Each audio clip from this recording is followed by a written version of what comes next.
Announce करना चाहता था और आज जो वेडिंग यहाँ होने वाली थी अब वो कभी नहीं होगी। So thank you for your concern. इतना कहने के बाद रोहन कपूर ने अपने बाकी के स्पेशल गेस्ट पर बिल्कुल भी ध्यान नहीं दिया और उस प्रेस कॉन्फ्रेंस से खड़े हो जाने के बाद रोहन कपूर वहां से चला गया, क्योंकि अगर रोहन कपूर इससे ज्यादा उस प्रेस कॉन्फ्रेंस पर रुकता तो उसका दिमाग फट जाता। यहाँ पर जितने भी लोग थे उनमें से कुछ लोग बहुत ही बेचैन एक दूसरे की तरफ देखने लगे और वो लोग इस वक्त यही सोच रहे थे कि अच्छा हुआ कि वो लोग यहाँ से नहीं गए, क्योंकि अगर वो यहाँ से चले जाते तो इतना अच्छा शो मिस कर देते। भले ही इस वक्त रोहन कपूर यहाँ से बाहर जा चुका था पर उसके सर्वेंट्स अभी भी मैनर में ही थे, इसलिए इस वक्त यहाँ पर जो भी सर्वेंट्स थे वो ही यहाँ पर आए हुए गेस्ट और रिपोर्टर्स की गॉसिप का और उनके क्वेश्चंस का टारगेट बन गए थे। ये गेस्ट ऐसा इसलिए कर रहे थे ताकि उन्हें इस बारे में कुछ और भी पता चल सके। तभी कपूर मैनर में आए गेस्ट और रिपोर्टर्स वहाँ के सर्वेंट्स के पास चले गए और उनमें से एक रिपोर्टर ने उस सर्वेंट से कहा, जल्दी बताओ आखिर ये सब चल क्या रहा है। उस रिपोर्टर की बात सुनकर वहाँ के उस सर्वेंट ने उनसे कहा, सॉरी मुझे इस बारे में कुछ नहीं पता, मैं तो बस यहाँ एक सर्वेंट हूँ, इसलिए मैं इस बारे में आपको कुछ नहीं बता सकता। उस सर्वेंट की बात सुनकर वहाँ खड़े रिपोर्टर ने उसे कहा, 1 लाख रुपए, अगर तुमने मुझे इस बारे में बताया तो मैं तुम्हें 1 लाख रुपए दूंगा। तभी उस सर्वेंट ने उस रिपोर्टर से कहा, ये सब आप क्या कह रहे हैं, मुझे सच में इसके बारे में कुछ नहीं पता। उस सर्वेंट की बात सुनकर उस रिपोर्टर ने फिर से उससे कहा, अच्छा मैं तुम्हें पूरे 3 लाख रुपए दूंगा, अब तो तुम मुझे इसके बारे में सब कुछ बताओगे ना, चलो हम वहां चलकर इस बारे में बात करते हैं। तभी वो लोग दूसरी तरफ जाकर आराम से इस बारे में बात करने लग गए और सारी इन्फॉर्मेशन कलेक्ट करने लग गए। तक उन लोगों को ये मैटर अच्छे से समझ में आ गया था और कार्तिक की ट्रू आइडेंटिटी को छोड़कर इन लोगों को सब कुछ पता चल गया था। प्रिंसेस कोको पहले भी इसी तरह कपूर मैनर से भाग गई थी, पर तब तो रोहन कपूर ने प्रिंसेस कोको को वापस अपने पास बुलवा लिया था।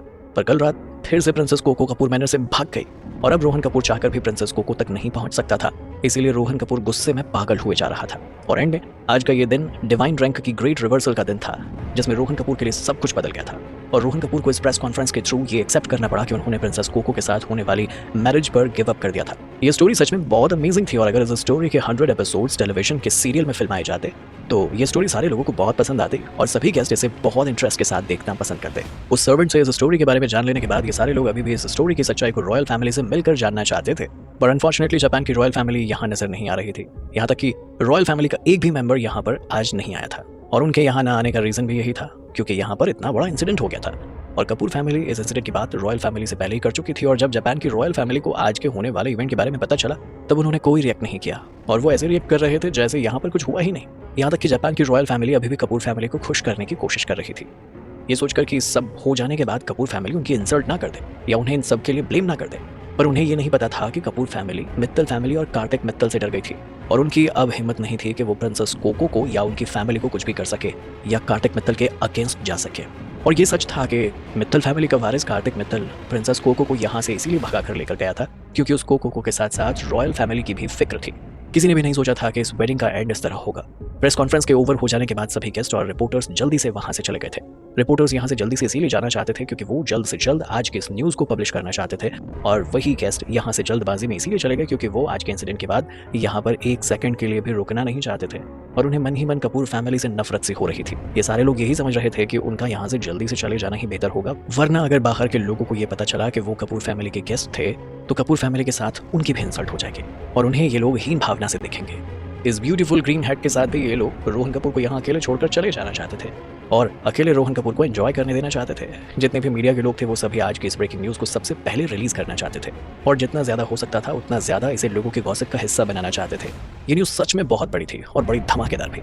जैसे ही ये न्यूज़ टीवी और न्यूज़ चैनल्स पर रिलीज की गई चारों तरफ हंगामा मच गया और किसी को भी इस बात पर विश्वास नहीं हो रहा था कि ऐसा कुछ भी हो सकता था और इतने बड़े रिच पर्सन रोहन कपूर ने ग्रीन हैट पहन ली थी।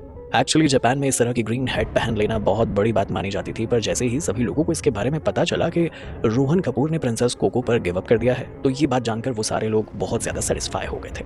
ये सभी लोग रोहन कपूर के नेचर को बहुत अच्छे से जानते थे और ये भी जानते थे कि वो कितना ज्यादा एरोगेंट था, इसलिए जैसे ही उन लोगों को इस बारे में पता चला तो वो लोग बहुत ही खुश हो गए। यहाँ तक कि ये लोग भी जानना चाहते थे कि इतना अच्छा काम किया किसने था, कौन था वो इंसान जिसने रोहन कपूर को ग्रीन हैट पहनने के लिए मजबूर कर दिया था। ये न्यूज़ सच में बड़ी औसम थी। इस पूरी दुनिया में सिर्फ कुछ ही अरिस्टोक्रेट्स फैमिलीज थी, पर क्योंकि ज्यादातर फैमिलीज मिडिल और लोअर क्लास थी इसीलिए उन्हें ये सब कुछ जानकर बहुत अच्छा लगा और इस बारे में और भी ज्यादा जानने में इंटरेस्टेड दिख रही थी। इस वक्त जितने भी मिडिल क्लास और लोअर क्लास फैमिलीज थी उन सभी के बीच में बस यही गॉसिप चल रही थी कि ऐसा क्या स्कैंडल कर दिया था इन अमीर लोगों ने और कौन था जिसने रोहन कपूर तक को घुटने टेकने के लिए मजबूर कर दिया था। रोहन कपूर जापान देश का नंबर 1 टाइकून था और रोहन कपूर को इस तरह ग्रीन हैट पहने हुए देखकर उनसे लोअर क्लास के लोगों को बहुत सेटिस्फैक्शन मिल रहा था। अमन इस वक्त कार्तिक के मैनर पर ही था और वो रोहन कपूर की न्यूज़ को अपने फोन में देख रहा था। अमन एक हाथ में फोन लिए और एक हाथ से अपने पेट को पकड़कर खड़ा था और वो इतनी बुरी तरह हंस रहा था कि हंसते हंसते उसके पेट में दर्द होने लगा था और बीच बीच में तो ठीक से सांस भी नहीं ले पा रहा था। और तभी उसने हंसते हुए कार्तिक से कहा ये रोहन कपूर भी बहुत ज्यादा आर्टिस्टिक है, सच में इसका कोई जवाब नहीं। कार्तिक आपके कहने पर उसने सच में ग्रीन हैट पहनकर प्रेस कॉन्फ्रेंस रख ली और वो सच में बड़ा क्रिएटिव है। और वैसे अगर देखा जाए तो रोहन कपूर पर ये ग्रीन हैट बहुत जच रही है। तभी अमन ने हंसते हुए आगे कहा, मुझे लगता है कि अब ये ग्रीन हैट पहनना और उसके साथ सूट पहनना जापान में ट्रेंड बन जाएगा और जापान के सारे लोग रोहन कपूर के स्टाइल को कॉपी करने लगेंगे। पर बस ये चीज़ मुझ पर अप्लाई नहीं होगी। ओह माय गॉड, मुझे तो ऐसा लग रहा है कि मैं हंसते हंसते मर ही जाऊंगा। अमन की बात सुनकर उसे इस तरह हंसते हुए देखकर कार्तिक ने अमन से कहा, क्या तुम्हें सच में इतना ज्यादा फनी लग रहा है ये? कार्तिक की बात सुनकर अमन ने उसे कहा, कार्तिक आपको इस बारे में कोई आइडिया नहीं है। मैं जापान में पहले रोहन कपूर से डील कर चुका हूँ। ये सच में बहुत बड़ा इडियट और एरोगेंट इंसान है। और वहीं मैं कितना समझदार और अमेजिंग पर्सन हूँ। और ये पहले ही सोचता था कि इस इंसान को कोई नहीं हरा सकता, पर आज इसे इस हालत में देखकर मुझे सच में बहुत खुशी हो रही। अमन की बात सुनकर कार्तिक ने उसे कहा, ये कपूर फैमिली का बेटा है, इसीलिए उसका ऐसा एटीट्यूड होना कोई बड़ी बात नहीं है। कार्तिक की बात सुनकर अमन ने उसे कहा, तो इसमें ऐसी भी क्या बड़ी बात है? और क्या हुआ अगर कपूर फैमिली का बेटा है तो? खैर मुझे रोहन कपूर को ग्रीन हैट पहने हुए देखकर बहुत अच्छा लग रहा है। तभी बात करते करते अमन ने कार्तिक से कहा, कार्तिक मुझे ये प्रिंसेस कोको नेम बहुत फैमिलियर सा लग रहा है। मुझे लगता है कि मैंने ये नाम पहले कभी सुना है। और इतना कहकर अमन किसी गहरी सोच में डूब गया। अमन की बात सुनकर कार्तिक ने चाय का कप उठाते हुए उसकी एक सिप लेते हुए अमन से कहा, जापान में ऐसे बहुत सारे लोग हैं जो खुद को कोको के नाम से बुलाते हैं या जिनका नाम कोको है, तो उन्हीं में से एक नाम प्रिंसेस कोको का भी है। तो इसमें इतना ज्यादा स्ट्रेंज क्या है? तभी कार्तिक की बात सुनकर अमन ने थोड़ा डाउट करते हुए उससे कहा, नहीं कार्तिक, मुझे अभी याद आया कि लास्ट टाइम आप जब हम लोगों के साथ फन करने के लिए जापान गए थे, तब आप वहां पर एक खूबसूरत लड़की से टकराए थे और आप उसे अपने साथ इंडिया लेकर आए थे जिसका नाम कोको था। यस, और उस लड़की का नाम भी कोको था। राइट कार्तिक? तभी कार्तिक ने अमन से कहा, हाँ उस लड़की का नाम कोको ही था। तो इसमें गलत क्या है? कार्तिक की बात सुनकर अमन एकदम हैरान रह गया। उसने हैरानी से कार्तिक से कहा, कार्तिक प्लीज अब ये मत कहना कि जिस कोको को आप जापान से इंडिया लेकर आए थे वो वही जापान की प्रिंसेस कोको है। अमन की बात सुनकर कार्तिक ने अपने हाथों से इशारा करते हुए अमन से कहा, दैट्स राइट, ये वही प्रिंसेस कोको है। जब कोको को पहली बार कार्तिक ने अपने साथ इंडिया लेकर आया था तब इस बारे में अमन को पता था, पर थोड़े ही दिन के बाद अमन इस मैटर के बारे में पूरी तरह से भूल गया था। और वैसे भी अमन हर दिन न जाने कितनी लड़कियों से मिलता था, इसलिए उसने कोको पर उस वक्त ज्यादा ध्यान नहीं दिया था। इसीलिए अमन इस वक्त एक आउटसाइडर था जिसे इन सब के बारे में कुछ भी नहीं पता था। अमन नहीं जानता था कि उसके बाद क्या हुआ था और ना ही उसे इस इवेंट के बारे में पता था। अमन को तो कोको के बारे में पता चल गया था, पर क्या जुनैद को पता है कोको की रियल आइडेंटिटी? नहीं पता था। पर जैसे ही कार्तिक ने अमन को इस बारे में बताया तो ये बात जानकर अमन को इस वक्त ऐसा लग रहा था जैसे किसी ने उस पर बॉम्ब फोड़ दिया हो, जिसकी वजह से उसकी बॉडी झुलस गई हो। और कार्तिक की इस बात को सुनकर अमन बिल्कुल हैरान रह गया था। तभी उसने कार्तिक से हैरान होते हुए कहा, नहीं कार्तिक, ऐसा नहीं हो सकता, ये कैसे? मन की बात सुनकर कार्तिक ने एक बार फिर से अमन को कंफर्म करते हुए कहा, मैंने तुम्हें जो भी अभी तक कहा कोको के बारे में वो सब कुछ सच है अमन। कार्तिक की बात सुनकर अमन ने अपनी आंखों को झपकाते हुए कार्तिक से कहा, क्या सच में कार्तिक? मुझे अभी भी ऐसा लग रहा है कि जैसे मैं कोई सपना देख रहा हूँ और उस सपने में आप मुझे ये सब बता रहे हो, पर सच ये कैसे हो सकता है कार्तिक? और इतना कहकर अमन सडनली बहुत ही अजीब तरीके से चिल्लाने लगा। अमन इस वक्त इतना तेज चिल्ला रहा था कि बाहर के हॉल तक उसकी आवाज साफ सुनाई दे रही थी। अमन ने अपना फोन फेंक दिया और उसने कार्तिक के पांव को बहुत ही टाइटली हग कर लिया। और उसके बाद अमन ने कार्तिक से कहा, कार्तिक आप इतने ज्यादा ऑसम कैसे हो सकते हैं? अमन की बात सुनकर कार्तिक को समझ नहीं आ रहा था कि वो कैसे रिएक्ट करे। तभी उसने अमन से कहा, पर तुम ये सब क्या कर रहे हो? कार्तिक के कहने पर अमन ने कार्तिक के पैर को और भी तेज हग करते हुए कहा, कार्तिक हम लोग जापान में साथ गए थे, फिर आपको इतनी अमेजिंग चीज कैसे मिल गई? मुझे क्यों नहीं? और आपकी किस्मत इतनी ज्यादा ऑसम कैसे कार्तिक? अमन की बात सुनकर कार्तिक हंसते हुए उससे कहने लगा, क्योंकि तुम क्लब हाउस में खूबसूरत लड़कियों के साथ फन करने में बिजी थे, इसीलिए तुम बाहर स्ट्रोल करने के लिए भी नहीं जा सके। और जब तुम क्लब हाउस से बाहर निकलोगे नहीं तो तुम कैसे किसी से मिल पाओगे? कार्तिक की बात सुनकर अमन ने कार्तिक से कहा, पर कार्तिक क्या सच में कोको जापान देश की प्रिंसेस है? तभी कार्तिक ने अमन से कहा, अरे हाँ भाई अमन, एक ही बात को कितनी बार पूछोगे यार? अब कोको को जापान से लेकिन कोई लेना देना नहीं है। तभी अमन ने कार्तिक से कहा, अच्छा राइट, पर अब रोहन कपूर का क्या होगा? अब तो उसे प्रिंसेस कोको के साथ कुछ भी करने का राइट नहीं है। तो कार्तिक क्या सच में रोहन कपूर ने प्रिंसेस कोको पर गिव अप कर दिया है? और वैसे भी कार्तिक, प्रिंसेस कोको एक अच्छे से प्रिंस को डिजर्व करती है, ना कि उस रोहन कपूर को। प्रिंसेस कोको के लिए आप जैसा क्वालिफाइड बंदा होना चाहिए, है ना कार्तिक? अमन की बात सुनकर कार्तिक का चेहरा एकदम से रेड हो गया। उसने अमन से कहा, अब ये कुछ ज्यादा ही हो रहा है अमन, मुझे लग रहा है कि तुम आज मेरी कुछ ज्यादा ही तारीफ किए जा रहे हो। तभी अमन ने कार्तिक से कहा, नहीं कार्तिक सच में, वैसे भी पहले मुझे लगता था कि कोको ओनली ब्यूटीफुल है, पर अब लग रहा है कि ये सब कहना अनयूजुअल था, क्योंकि प्रिंसेस कोको सिर्फ खूबसूरत ही नहीं, इनमें और भी बहुत सारी क्वालिटीज हैं और जो धीरे धीरे सबके सामने आ रहे हैं, इसलिए वो सब कुछ बेस्ट डिजर्व करती है। अमन की बात सुनकर कार्तिक ने उससे कहा, ये बहुत नॉर्मल सी बात है अमन, और मुझे लगता है कि कोको में सारी क्वालिटीज हैं, पर बस वो उस जगह को और रोहन कपूर को बिल्कुल भी डिजर्व नहीं करती थी। कार्तिक की बात सुनकर अमन ने स्माइल करते हुए कार्तिक से कहा, अच्छा कार्तिक, अब आप ऐसे मत कहना कि आप प्रिंसेस कोको को अच्छे से नहीं जानते हैं। प्रिंसेस कोको जितनी ब्यूटीफुल प्रिंसेस पूरे जापान की हिस्ट्री में ना तो अब तक देखी गई है और ना ही देखी जाएगी। मुझे तो सच में ऐसा लगता है कि प्रिंसेस कोको जैसी ब्यूटी पूरे 10,000 सालों में एक बार जन्म लेती है, और प्रिंसेस कोको से भला कौन शादी नहीं करना चाहेगा? वो तो पूरे कंट्री के लोगों की ड्रीम गर्ल है।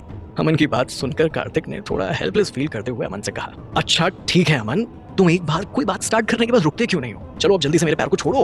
अमन के कार्तिक के पैर छोड़ देने के बाद कार्तिक रूम से बाहर आ गया और जब कार्तिक सीढ़ियों से नीचे जा रहा था तभी पीछे से कोको ने कार्तिक को रोकते हुए कहा, कार्तिक मैं स्कूल कब से स्टार्ट करूं अपना फिर से? कोको की बात सुनकर कार्तिक ने उससे कहा, आज तुम अच्छे से रेस्ट करो और फिर कल से तुम्हारा स्कूल ज्वाइन कर लेना। कार्तिक की बात सुनकर कोको ने कार्तिक से कहा, ओके कार्तिक, तो आज फिर मैं आपके लिए डिलिशियस सा फूड बना देती हूँ, ओके? कोको की बात सुनकर कार्तिक ने उसे कहा, ओके कोको। तभी कोको ने कार्तिक से कहा, देखना कार्तिक, मैं आपके लिए सबसे डिलिशियस फूड बनाऊंगी और आपको मेरे हाथों का खाना बहुत अच्छा लगेगा। वहीं अमन ऊपर से खड़े खड़े कार्तिक और कोको की बातें सुन रहा था और उनके मजे ले रहा था। कोको को कार्तिक की इतनी परवाह करते हुए देखकर अमन ने कार्तिक की तरफ थंब अप करते हुए उसे कहा, कार्तिक ऑसम, आपके तो मजे हैं, सच में आप जैसी किस्मत भगवान सबको दे, and I really admire you. Aman की बात सुनकर कार्तिक ने उसे हंसते हुए कहा, तुम सारे दिन बकवास करते रहते हो, भागो यहाँ से वरना तुम्हें छोड़ूंगा नहीं। फाइनली अमन जो अब कार्तिक को छेड़ रहा था वो अब कार्तिक के मैनर से चला गया था और तब जाके कहीं कार्तिक ने चैन की सांस ली। हालांकि भले ही अमन कार्तिक को परेशान करने के लिए और उसे छेड़ने के लिए ये सब कह रहा था, पर फिर भी कार्तिक को अमन की परफॉर्मेंस बहुत अच्छी लगी थी और अमन ने अब तक जो कार्तिक की तारीफ की थी उसे सुनने के बाद कार्तिक को दिल ही दिल में बहुत अच्छा लग रहा था। और जैसे ही कार्तिक वहां से मुड़कर अपने रूम की तरफ वापस जाने लगा तब उसने देखा कि कोको इस वक्त किचन में ही थी और खुशी के साथ खाना बना रही थी। कोको को इस तरह खुश देखकर कार्तिक ने एक चैन की सांस ली और फिर कोको की तरफ स्माइल करने लगा क्योंकि फाइनली कोको उन कपूर से एकदम सेफ थी और बाकी सारी प्रॉब्लम्स भी सॉल्व हो चुकी थी। अब कार्तिक भी बिना किसी टेंशन के अपनी नॉर्मल लाइफ में वापस आ गया था और बस यही सोच रहा था कि अब उसकी फ्यूचर लाइफ बिल्कुल पीसफुल होगी। इस इवनिंग में जब टीना स्कूल से वापस आई तो आते ही टीना ने जब कोको को मैनर में देखा तो वो उसे देखकर बहुत खुश हो गई और खुशी से उछलने लगी। मैनर में इस वक्त कार्तिक, कोको और टीना ही रहते थे और इन तीनों की एक दूसरे से काफी अच्छी बॉन्डिंग हो गई थी और टीना तो कोको को देखकर खुश इसलिए भी हो गई थी क्योंकि कोको टीना की स्कूल पार्टनर के साथ साथ बाकी सारी चीजों में भी पार्टनर थी। दोनों साथ में स्कूल जाते थे और मस्ती भी किया करते थे। हालांकि टीना और कोको सेम ग्रेड में नहीं थे और उनकी पर्सनैलिटी भी काफी डिफरेंट थी। टीना बहुत ही बातें करने वाली लड़की थी और वहीं दूसरी तरफ कोको बहुत इंट्रोवर्ट थी जो किसी से भी बहुत जल्दी सब कुछ शेयर करना पसंद नहीं करती थी। हालांकि फिर भी कोको और टीना की बहुत अच्छी पटती थी और उन दोनों को देखकर ऐसा लगता था जैसे वो दोनों एक दूसरे के बहुत करीब थी और अपनी सारी बातें एक दूसरे से शेयर करती थी। और रात में डिनर के टाइम पर कोको टीना के साइड वाली चेयर पर ही बैठी थी और डिनर करते करते वो दोनों एक दूसरे से बहुत सारी बातें कर रही थी।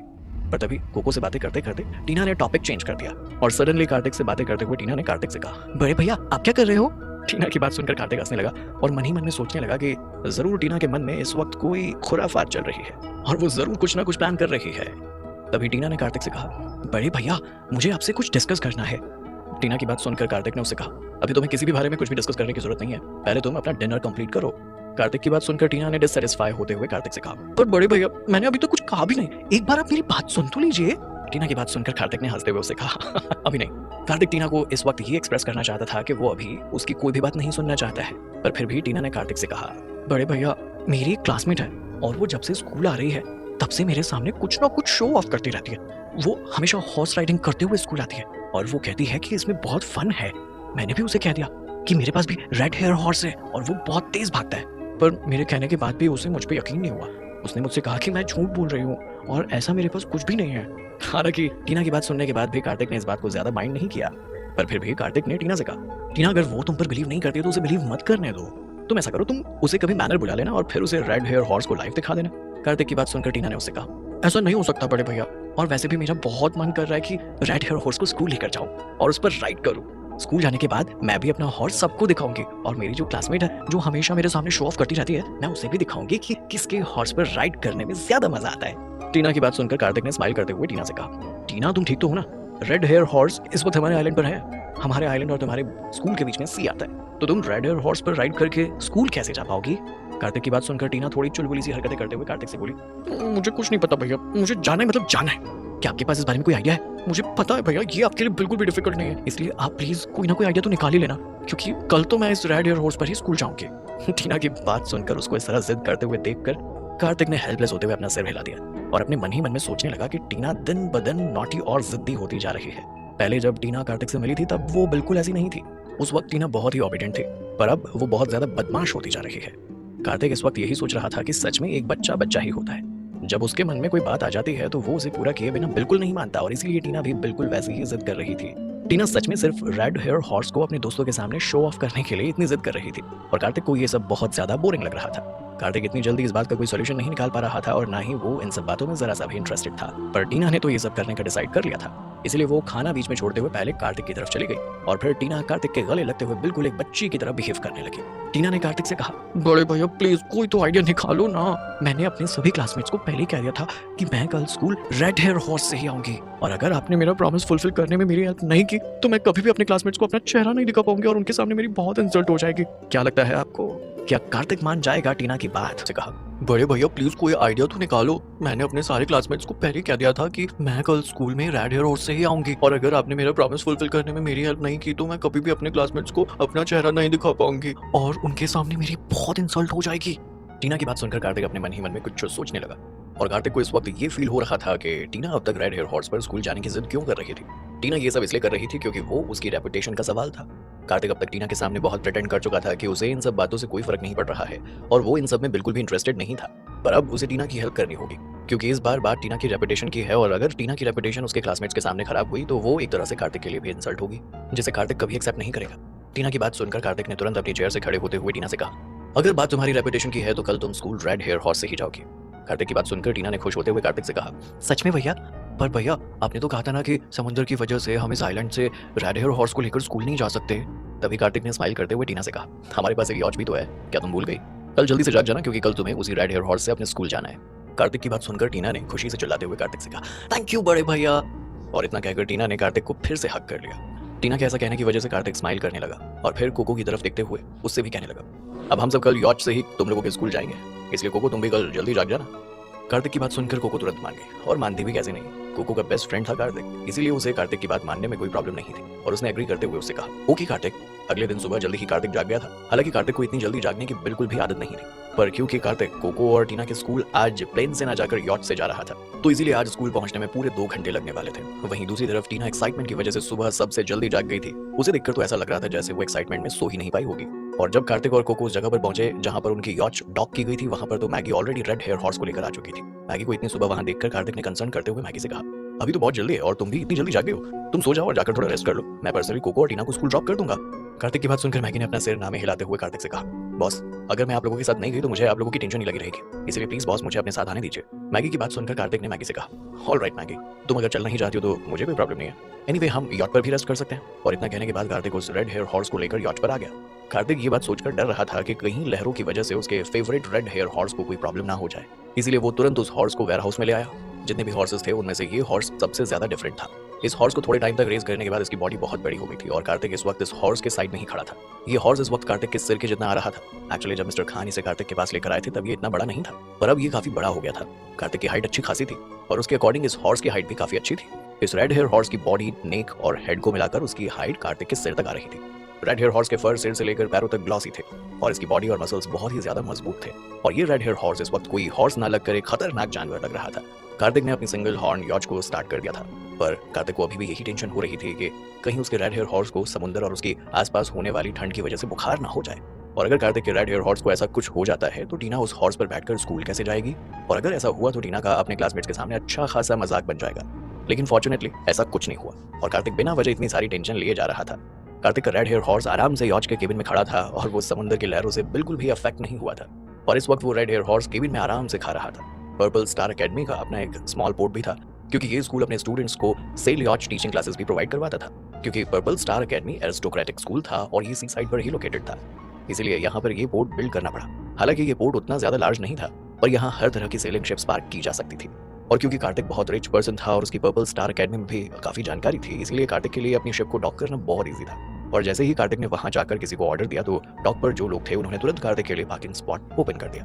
यॉट पार्क करने के बाद कार्तिक ने मैगी को इंस्ट्रक्शन देते हुए यॉट पर ही रेस्ट करने के लिए कह दिया था और कार्तिक खुद को कोको, टीना और रेड हेयर हॉर्स को लेकर बाहर आ गया था। यहाँ पर अभी भी डॉक से स्कूल बिल्डिंग के बीच थोड़ा डिस्टेंस था। तभी टीना ने रेड हेयर हॉर्स की तरफ जंप करने की कोशिश करते हुए कार्तिक से कहा, भैया आप भी यॉट पर ही रेस्ट कर लीजिए, रेड हेयर हॉर्स को मैं राइड कर लूंगी। सबसे पहले मैं कोको को उनकी क्लास में छोड़ूंगी, उसके बाद ही मैं अपनी क्लास में जाऊंगी। टीना को हॉर्स राइडिंग आती थी और उसने आइलैंड पर रह के हॉर्स राइडिंग सीखी थी, क्योंकि कार्तिक का आइलैंड बहुत बड़ा था, वहां पर कोई डिस्टर्बेंस भी नहीं था, इसलिए टीना को हॉर्स राइडिंग सीखने में काफी आसानी रही थी। कार्तिक इतनी इजीली टीना को रेड हेयर हॉर्स को स्कूल में राइड करने की परमिशन नहीं दे सकता था और इस वक्त तो कोको भी टीना के साथ थी, तो कार्तिक ऐसा बिल्कुल भी नहीं होने दे सकता था। इसीलिए कार्तिक ने टीना से कहा, नहीं टीना तुम ऐसा नहीं कर सकते, क्योंकि अगर तुम अकेले इस हॉर्स को राइड करके स्कूल लेकर जाओगे, इसे वहां से वापस कौन लेकर आएगा? और अब तुम मुझसे ऐसा मत कहना कि तुम इस रेड हेयर हॉर्स को अपनी क्लास में लेकर जाने वाली हो। कार्तिक की बात सुनकर टीना ने हैरान होते हुए कार्तिक से कहा, दैट्स ट्रू भैया, मैं ऐसा ही करने वाली हूँ और मैं ऐसा क्यों नहीं कर सकती? क्या इसमें कोई प्रॉब्लम है? तो मैं अब क्या करूँ? और वैसे भी अभी करंट में रेड हेयर हॉर्स की जो हाइट थी उसके अकॉर्डिंग टीना के लिए अकेले उस हॉर्स की राइडिंग करना बिल्कुल इम्पॉसिबल था। और टीना जैसे तैसे करके रेड हेयर हॉर्स पर चढ़ तो जाती, पर उसके लिए उस हॉर्स से नीचे उतरना बहुत हार्ड हो जाता। इसीलिए इस वक्त टीना नीचे खड़ी होकर इतने लंबे रेड हेयर हॉर्स को बहुत ही हैरानी से देख रही थी। टीना तो बस अपने इस रेड हेयर हॉर्स को अपने क्लासमेट्स के सामने शो ऑफ करने की सोचने में ज्यादा बिजी थी, और इसीलिए उसने ये चीज तो एक्सपेक्ट की ही नहीं थी कि वो उस हॉर्स पर चढ़ या उतर ही नहीं पाई। पहले जब टीना हिमालयन पर हॉर्स राइडिंग करती थी तो उस वक्त वहां पर टीना के साथ बहुत सारे सर्वेंट्स होते थे जो टीना को हॉर्स पर चढ़ने में और उतरने में हेल्प करते थे। पर अब अगर टीना यहाँ से कार्तिक की हेल्प लेकर रेड हेयर हॉर्स पर बैठकर अपनी क्लास में चली भी गई तो वहां पर उतरने में और फिर वापस से आते वक्त चढ़ने में कौन ही। अभी की करंट मार्केट प्राइस के अकॉर्डिंग ये बिल्कुल लेटेस्ट किस्म का घोड़ा था, और यहाँ तक कि इस रेड हेयर हॉर्स को सिर्फ वही इंसान खरीद सकता था जिसकी इस इंडस्ट्री में अच्छी खासी जानकारी थी, क्योंकि बिना पावर और कनेक्शंस के कोई भी इस रेड हेयर हॉर्स को इंडस्ट्री से इतनी आसानी से नहीं खरीद सकता था। और इस वक्त जितनी भी लग्जरी कार्स इस रेड हेयर हॉर्स के सामने से गुजर रही थी वो सभी इस हॉर्स के मुकाबले बहुत वीक लग रही थी, क्योंकि रेड हेयर हॉर्स तो रेड हेयर हॉर्स था, उसका किसी से भी मुकाबला नहीं था। और वो सभी कार्स इस रेड हेयर हॉर्स के लेवल में भी नहीं आ रही थी। पर्पल स्टार एकेडमी में high school classes middle school के कंपैरिजन में थोड़ी जल्दी स्टार्ट हो जाती थी, और कार्तिक ने कोको को उसकी हाई स्कूल क्लासेस के लिए एकदम सही टाइम पर ड्रॉप कर दिया था, और वो बिल्कुल भी लेट नहीं हुई थी। इस वक्त बहुत सारे स्टूडेंट्स टीचिंग बिल्डिंग की तरफ एक के बाद एक करके जा रहे थे, और तभी उन स्टूडेंट्स की नजर रेड हेयर हॉर्स और उस पर बड़े टॉल एंड हैंडसम लड़के पर पड़ी जो उनकी टीचिंग बिल्डिंग के सामने ही खड़ा था, और उसके साथ पीछे दो खूबसूरत लड़कियां भी बैठी हुई थी। और जैसे ही उन स्टूडेंट्स ने ये सीन देखा तो वो एकदम हैरान रह गए, क्योंकि ये पहली बार था कि जब वो स्टूडेंट्स इतना ज्यादा परफेक्ट कॉम्बिनेशन देख रहे थे, वरना ऐसा सीन तो उन्होंने सिर्फ मूवीज में ही देखा था। स्पेशली वो इनोसेंट से दिखने वाले स्टूडेंट्स जिन्होंने जैसे ही ये देखा कि एक इतना हैंडसम लड़का इतने सुंदर रेड हेयर हॉर्स पर बैठकर उनके स्कूल की तरफ ही आ रहा था, और उसके साथ पीछे की तरफ दो खूबसूरत लड़कियां भी बैठी हुई थी, ये देखकर वो स्टूडेंट्स एकदम जेलस फील करने लगे, और कार्तिक को देखकर उनका मन ऐसा कर रहा था कि जैसे कि वो उसके दिल में हजारों तीर चला दे। तभी वो स्टूडेंट्स आपस में बातें करने लग गए, वाह, ऐसा कैसे हो सकता है? एक खूबसूरत लड़की को स्कूल ड्रॉप करने के लिए ये लोग घोड़े से आए, ये सच में बहुत ही ऑसम है। स्कूल आने का इससे ज्यादा क्रिएटिव आइडिया तो कुछ हो ही नहीं सकता, पर ये देखने में सच में बहुत ऑसम लग रहा है। ये आइडिया पहले मुझे क्यों नहीं आया? हे, ये तो हमारे हाई स्कूल के कैंपस की वही ब्यूटी है ना, द जापानीज ब्यूटी कोको। और ये लड़का कौन है? ये देखने में काफी ज्यादा प्रेटेंटियस लग रहा है, पता नहीं क्यों इसे देखकर मुझे बहुत जेलसी हो रही है। अरे उस लड़के के बारे में इतनी ज्यादा बातें मत करो, ये लड़का कोको का बेस्ट फ्रेंड है, और इस लड़के ने कुछ टाइम पहले राहुल को स्कूल के सारे टीचर्स और स्टूडेंट्स के सामने बुरी तरह मारा था। तो तुम्हें अब ऐसा लग रहा है कि तुम राहुल से भी ज्यादा बेटर हो? व्हाट, राहुल को इसने मारा था? मैंने भी सुना था कि किसी लड़के ने गैंग को तब तक मारा था जब तक कि वो ये स्कूल छोड़कर नहीं चला गया। यस, ये वही लड़का है। ओह माय गॉड, मेरी इतनी बड़ी हिम्मत नहीं है कि मैं इसे अफोर्ड कर सकूं। क्या पता मैंने अगर कुछ कह दिया ये उसका बदला कैसे ही लेगा। वहीं कार्तिक अपने रेड हेयर हॉर्स पर बैठा बैठा इन सारे स्टूडेंट्स की बातें चुपचाप सुन रहा था, और इन स्टूडेंट्स की बातें सुन के कार्तिक को समझ नहीं आ रहा था कि वो कैसे रिएक्ट करे। तब तक कार्तिक को इस बात के बारे में पता नहीं था कि वो इस स्कूल में इतना ज्यादा फेमस हो चुका था, और वहीं यहाँ के स्टूडेंट्स को अब तक स्कूल मैनेजमेंट में होने वाले चेंजेस के बारे में कोई आइडिया नहीं था, क्योंकि अगर इन स्टूडेंट्स को ये बात पता होती कि पर्पल स्टार एकेडमी अब कार्तिक की अपनी प्रॉपर्टी है तो वो ये बात जानकर सारे स्टूडेंट्स और ज्यादा शॉक्ड हो जाते। पर्पल स्टार एकेडमी जैसी एक नोबल एकेडमी बस ऐसे ही कोई भी नहीं खरीद सकता था। इस पर्पल स्टार एकेडमी को खरीदने के लिए सिर्फ पैसे होना काफी नहीं होता था, बल्कि इसके साथ एक अच्छे खासे कॉन्टैक्ट्स और पावर की भी जरूरत थी। तब जाकर कोई इस पर्पल स्टार एकेडमी को खरीद सकने की क्वालिफिकेशन रखता था, और इतने सारे रिच और सेकंड जनरेशन के स्टूडेंट्स और पेरेंट्स को इस स्कूल में आने से रोक पाना बिल्कुल इम्पॉसिबल था। तभी कार्तिक उस रेड हेयर हॉर्स से नीचे आ गया, और नीचे आने के बाद कोको को वहां से नीचे उतरने में उसकी हेल्प करने लगा। तभी थोड़ी दूर से एक सरप्राइज भरी आवाज आई, कोको। इस आवाज को सुनकर कार्तिक और कोको दोनों ने पीछे मुड़कर देखा। ये आवाज कोमल की थी, और तभी कोको ने खुश होते हुए कोमल को ग्रीट करते हुए कहा, लॉन्ग टाइम नो सी। कोको की बात सुनकर कोमल एक्साइटेडली कोको के पास भागती हुई आई और उससे बोली, तुम अब तक कहाँ थी कोको, और तुमने बिना कुछ कहे स्कूल आना बंद क्यों कर दिया था? मैंने सोचा था कि तुम फ्यूचर में कभी स्कूल नहीं आओगे और ना ही हम फिर से कभी मिल पाएंगे।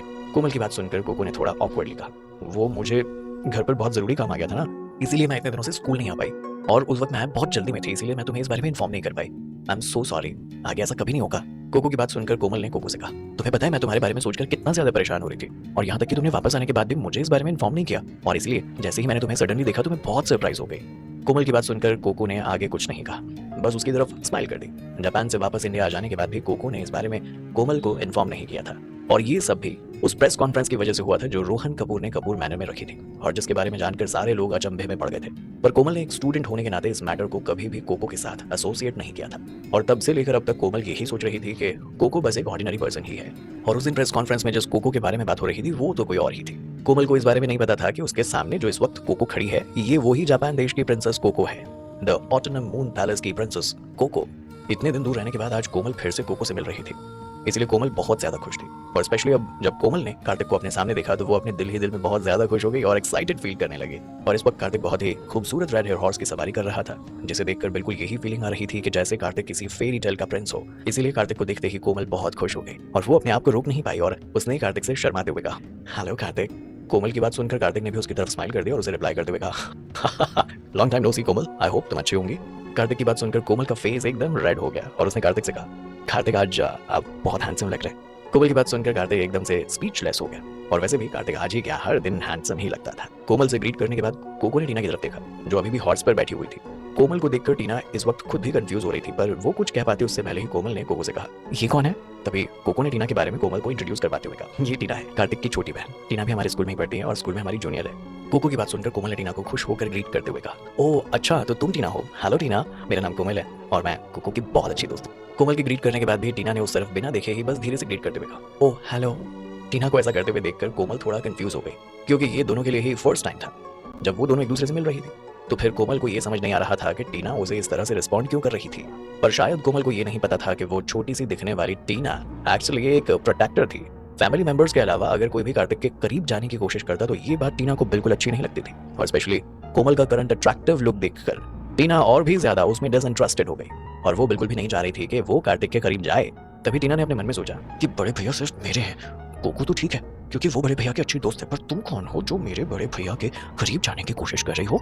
तुम अभी भी यहाँ खड़े खड़े मेरे बड़े भैया को घूरे जा रही हो, कितनी शेमलेस हो तुम, अब जल्दी से यहाँ से चली जाओ। इस वक्त कार्तिक को भी ये नहीं पता था कि टीना के मन में इस वक्त चल क्या रहा है। पर तभी कार्तिक का ध्यान टाइम की तरफ गया और स्कूल के लिए लेट होते हुए देखकर कार्तिक ने कोको से कहा, तुम लोग जल्दी करके पहले अपनी क्लास में जाओ वरना लेट हो जाएगा और मुझे भी टीना को उसी क्लास में छोड़ना है। और इतना कहकर कार्तिक जल्दी से रेड हेयर हॉर्स पर चढ़ गया और उसकी रेंस को खींचते हुए टीना को उसके मिडिल स्कूल की तरफ ले जाने लगा। वहीं दूसरी तरफ कोमल भी कोको के साथ जाकर खड़ी हो गई और कार्तिक को बाय कहने लगी। कार्तिक की तरफ कोमल को ऐसा करते हुए देखकर टीना एकदम से चिढ़ गई और उसने धीरे से अपना फेस बनाते हुए कहा, हम। टीना को ऐसा करते हुए देखकर कार्तिक एकदम कंफ्यूज हो गया और उसे समझ नहीं आ रहा था कि आखिर टीना क्या करने की कोशिश कर रही है। तभी कार्तिक ने टीना से कहा, क्या हुआ टीना। कार्तिक की बात सुनकर टीना ने कार्तिक से कहा, कुछ नहीं बड़े भैया, मुझे वो कोमल अच्छी नहीं लगती। टीना की बात सुनकर कार्तिक ने सडनली हंसते हुए कहा, अब तुम बदल गई हो टीना, अब तुम पहले जैसी बिल्कुल नहीं रही और क्यूट तो तुम बिल्कुल भी नहीं हो, पर तुम्हें कोमल क्यों नहीं पसंद आई। कार्तिक की बात सुनकर टीना ने गुस्सा करते हुए कार्तिक से कहा, भैया आप मुझे ऐसा कैसे कह सकते हैं कि मैं अब क्यूट नहीं हूँ, क्या मैं सचमुच आपको क्यूट नहीं लगती। टीना की बात सुनकर कार्तिक ने स्माइल करते हुए टीना से कहा, अच्छा तो तुम्हें बताओ टीना, जब मोना फर्स्ट टाइम हमारे मैनर में आई थी वो भी तुम्हें बिल्कुल पसंद नहीं आई थी, ऐसा क्यों, और यहाँ तक कि तुम इस बारे में रिपोर्ट करने के लिए मैगी के पास भी चली गई थी। कार्तिक की बात सुनकर टीना ने तुरंत कार्तिक से कहा, बिल्कुल भी नहीं भैया, और वो तो मैंने अपनी सेफ्टी के लिए किया था, आप अचानक से एक नॉन वुमेन को मैनर में लेकर आ गए थे तो मेरा ऐसा रिएक्शन बनता ही था ना, और ऑफ कोर्स आपको भी थोड़ा बहुत केयरफुल रहना चाहिए ना बड़े भैया। टीना की बात सुनकर कार्तिक ने अपना सिर ना में हिलाते हुए टीना से कहा, पर टीना मोना कोई अननोन पर्सन नहीं थी और उसकी वजह से ही इस बार तुम्हारी फेवरेट कोको की जान बच पाई, और अगर मोना वहां टाइम पर नहीं आती तो हम में से कोई भी वापस इंडिया नहीं आ पाता। मोना की ट्रू आइडेंटिटी के बारे में कार्तिक ने टीना को अभी बताया नहीं था। कार्तिक ने ऐसा इसलिए किया था क्योंकि अगर कार्तिक को मोना के बारे में पता चल जाता तो वो मोना से डर जाती और मोना की आइडेंटिटी को एक्सेप्ट नहीं कर पाती। और आफ्टर ऑल एक रोबोट जो बिल्कुल किसी ह्यूमन जैसा दिखता हो पर रियल में उसकी बॉडी स्ट्रक्चर मेटल से बना हो तो टीना क्या कोई भी इस बात पर इजीली बिलीव नहीं कर पाता। और फिर टीना तो अभी बच्ची ही थी। क्या होगा जब टीना रेड हेयर हॉर्स से अपनी क्लास में जाएगी और कैसा रिएक्शन होगा रेड हेयर हॉर्स को देखने के बाद टीना के क्लासमेट्स का जबकि बॉडी स्ट्रक्चर मेटल से बना हो। तो टीना क्या कोई भी इस बात पर इजीली बिलीव नहीं कर पाता। और फिर टीना तो एक छोटी बच्ची थी और जब मोना अपनी बॉडी पर लगे पावर सोर्सेज को ऑन करके भागती तो उसे देखकर कोई भी डर जाता। इसीलिए टीना जैसे बच्चों के लिए यही सही था कि वो ये सब ना देखे। और इसीलिए कार्तिक ने अब तक टीना को मोना की ट्रू आइडेंटिटी के बारे में नहीं बताया था। जब टीना फ्यूचर में बड़ी हो जाएगी और वो चीजों को समझने लगेगी और उसकी एक्सेप्टेंस एबिलिटी स्ट्रांग हो जाएगी तब कार्तिक इस बारे में टीना को बता देगा। पर जब कार्तिक ने टीना को मोना के बारे में बताया कि उसने कार्तिक और बाकी सारे लोगों की कोको को बचाने में बहुत हेल्प की थी, ये जानकर भी टीना ने मोना के लिए कुछ खास रिएक्शन नहीं दिया। पर तभी टीना ने तुरंत पीछे की तरफ टर्न करके कार्तिक से कहा, बाय द वे बड़े भैया मैं आपसे यही पूछना तो भूल ही गई कि आपने कोको को उन कपूर से बचाया कैसे, और क्या सच में कोको जापान देश की प्रिंसेस है। पहले टीना को कोको के जापान जाने के बारे में और अब वहां से वापस आने के बारे में पूरा रीजन पता नहीं था और अभी टीना को कोको के बारे में बहुत कम बातें ही पता थी, तो वो कोको की सारी सच्चाई नहीं जानती थी। कार्तिक ने अब तक इस बारे में टीना को बहुत ज्यादा कुछ नहीं बताया था, पर आज जब ये टॉपिक टीना के सामने निकल कर आया तो टीना कोको के बारे में सब कुछ कार्तिक से जानना चाहती थी। इसलिए टीना की बात सुनकर कार्तिक ने अपना सिर हाँ में हिलाते हुए टीना से कहा, टीना अभी हमें स्कूल के लिए देरी हो रही है इसलिए मैं तुम्हें इस बारे में फिर कभी और बताऊंगा। और वैसे भी टीना तुम अभी ये सब बातें जानने के लिए बहुत छोटी हो इसलिए तुम्हें इन सारी बातों पर ध्यान नहीं देना चाहिए। अभी तो तुम बस अपनी स्टडी पर ध्यान दो। और अभी के लिए मैं तुमसे इतना बता सकता हूँ कि कोको जापान देश की प्रिंसेस है। कार्तिक की बात सुनकर टीना ने नाखुश होते हुए और क्यूट सा फेस बनाते हुए कार्तिक से कहा, मैं ऑलरेडी स्कूल जाने लग गई हूँ भैया और आप मुझे अभी भी छोटी बच्ची की तरह ट्रीट कर रहे हैं। टीना की बात सुनकर कार्तिक ने स्माइल करते हुए टीना से कहा, तुम स्कूल जाने लग गई हो क्या? तुमने एक क्लास जंप भी तो किया ना टीना, वरना तुम्हारी एज के अकॉर्डिंग तुम अभी एलिमेंट्री स्कूल की 4th ईयर की स्टूडेंट होती। कार्तिक की बात सुनकर टीना ने हेल्पलेस फील करते हुए और थोड़ा चिढ़ते हुए कार्तिक से कहा, मुझे आपसे बात नहीं करनी भैया। कार्तिक को पता था कि टीना उससे ऐसा इसलिए कह रही थी क्योंकि वो उससे थोड़ा नाराज हो गई थी, पर कार्तिक ये बात जानता था कि टीना ये सब बचपने में कर रही थी, इसीलिए कार्तिक ने टीना की बातों को ज्यादा माइंड नहीं किया। और इस एज में आकर बच्चों को ये लगने लगता है कि जैसे ही वो बड़े हो गए हैं और सब कुछ समझने लग गए हैं, इसीलिए वो बड़े लोगों जैसी बातें करने लग जाते हैं और उनके बारे में सब कुछ जानने की कोशिश करते रहते हैं। उन्हें ऐसा लगने लगता है जैसे वो अब सब कुछ समझ सकते हैं, पर ये उनका इल्यूजन होता है और कुछ नहीं। बच्चा भले ही कितना भी प्रीमैच्योर हो जाए, पर उसकी एज फैक्टर बहुत मैटर करती है और कुछ चीजें सिर्फ एज के अकॉर्डिंग ही समझी जा सकती हैं, और इसीलिए इस एज में उसके लिए एडल्ट बातें समझना बिल्कुल इम्पॉसिबल होता है। इसीलिए टीना के इतना कहने पर भी कार्तिक ने कोको के बारे में कुछ भी टीना को नहीं बताया था, और इस बार कार्तिक कोको को कपूर से इसीलिए बचा पाया था क्योंकि रोहन कपूर और उसकी फैमिली को कोको पर गिव अप करने के लिए और उनसे अपनी बात मनवाने के लिए कार्तिक ने अपनी और अपनी फैमिली की पावर्स का यूज किया था, और इसीलिए कार्तिक कोको को सही सलामत कपूर मैनर से बचाकर वापस इंडिया ला पाया था। वरना कपूर फैमिली की पावर्स भी कोई कम नहीं थी। कपूर फैमिली कभी भी ये बर्दाश्त नहीं कर पाती कि कोई उनकी बेटे की होने वाली वाइफ को कपूर मैनर से भगा कर ले गया था, और यहाँ तक कि अगर कार्तिक उस रात कोको को कपूर मैनर से भगाकर वापस इंडिया ले भी आता तो भी ये लोग वापस से पहले की तरह कोको को लेने इंडिया आ जाते, या फिर कोई और ट्रक यूज करते, पर इतनी आसानी से कोको को किसी और के साथ बिल्कुल नहीं जाने देते। हालांकि कार्तिक ने कपूर फैमिली के सामने अपनी रियल आइडेंटिटी रिवील कर दी थी, और जब कपूर फैमिली में सभी को ये बात पता चली कि कार्तिक मित्तल फैमिली का वारिस है, तो उन्हें ना चाहते हुए भी कार्तिक के सामने हार माननी पड़ी, और इसीलिए उन्होंने प्रिंसेस कोको पर भी गिव अप कर दिया।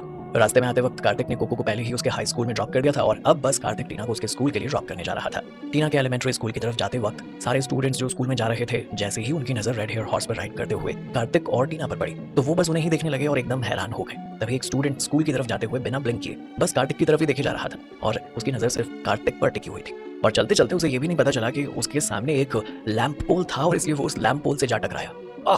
उस स्टूडेंट के लैंप पोल से टकराने की वजह से वो लैंप पोल भी वाइब्रेट करने लग गया था, और ये देखकर टीना जो रेड हेयर हॉर्स पर कार्तिक के साथ बैठी हुई थी तेज तेज हंसने लगी थी, और वो तब तक हंसती रही जब तक हंसते हंसते उसका पेट दर्द नहीं करने लग गया। और टीना ने हंसते हुए उस स्टूडेंट से कहा, तुम्हारे पास 4 आंखें होने के बाद भी तुम अपने सामने के लैंप पोल को नहीं देख पाए, और इसीलिए तुम बुरी तरह लैंप पोल से जाकर हिट हुए हो। हे भगवान, ये सब देखने के बाद तो हंस हंस के मेरा पेट दर्द करने लग गया। और इतना कहकर टीना फिर से अपना पेट पकड़कर हंसने लगी, और वही एक लड़का जो अभी अभी कार्तिक को देखने के चक्कर में लैंप पोल से टकरा गया था, उसने जल्दी से अपने सामने की तरफ देखा। लैंप पोल से टकराने की वजह से उस लड़के का चश्मा टूट गया था, और टूटकर उसका ग्लास नीचे ग्राउंड पर गिर गया था, और इस वक्त वो लड़का बस अपने चश्मे की तरफ ही दिख रहा था। उस छोटे लड़के के लिए अपना चश्मे का ग्लास ढूंढना बिल्कुल भी ईजी नहीं था, और जब उसने टीना को अपना मजाक बनाते हुए देखा तो उस लड़के की आंखों से तुरंत आंसू बहने लगे और वो रोने लग गया।